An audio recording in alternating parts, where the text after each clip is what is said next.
Hi everyone, it's Helen here. I want to share something with you. That's why I'm doing this video. So it's not an update on my book, but it dovetails into me and what my book is all about. I had a wonderful conversation with a man today, and it's relevant because conversations like I just alluded to then are relevant to me and my book. So I want to share some of these conversations that I'm having. So I'm going to call them Conversations Worth Having. I kind of like that little title. I manifest these conversations into my life by choice because they're important for me. And I know what happens with good conversation. I'm going to show you. I'll just explain what happened today. So I met this man in a business environment. I've known him just, in a business way, not a personal or a social connection, but a business connection for a number of years.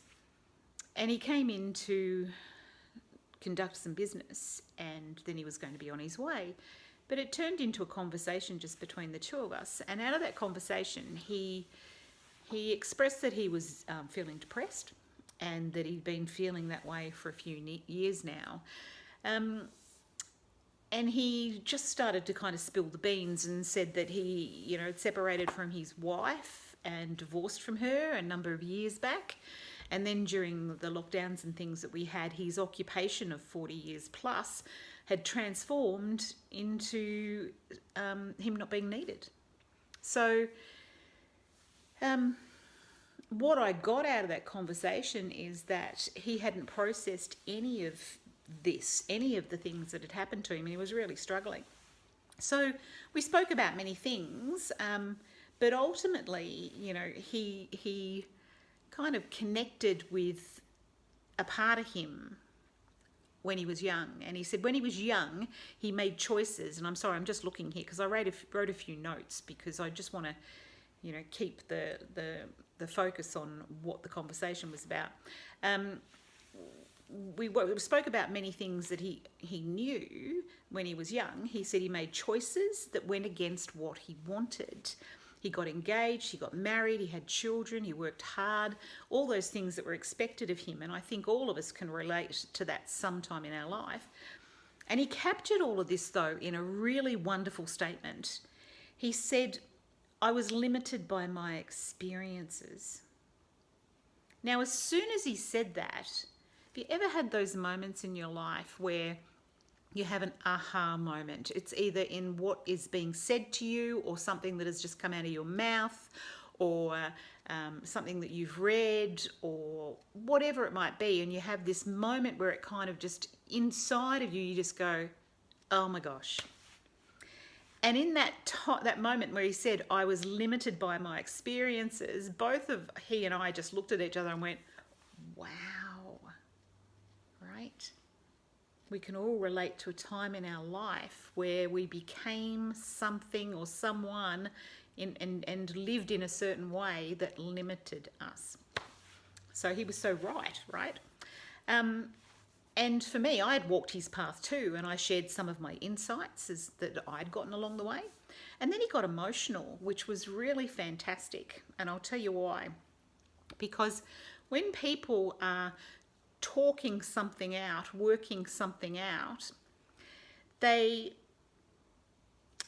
emotion can come up which suggests that they're reconnecting with themselves and getting real with themselves, just really starting to reconnect and get real. And, he's just looking to find out who he really is now. He was realizing in that conversation that he lost himself somewhere back there, and now it was time to find out just who he was, So he'd taken a path that really the majority of us can relate to, because we've all taken a path that's just been to keep other people happy or to do the things that we think we're supposed to do. And during the conversation that he and I had, he just got himself back on the right path. He made a connection back with himself, and he just had a realization that, that comment he made, I was limited by my experiences. So for me, my book talks about, experiences that I've had and the insights that I got along the way. And the culmination of my life and writing the book has got me to a point now where I've figured out a hell of a lot about how life works. We can walk the wrong path or the right path, and we think we have to work out a whole lot of stuff in order to do that, what do I mean by that? It's like if we get off track and we start to feel lost and empty or disconnected or broken or alone, whatever it might be, we then know that we've got to do some work.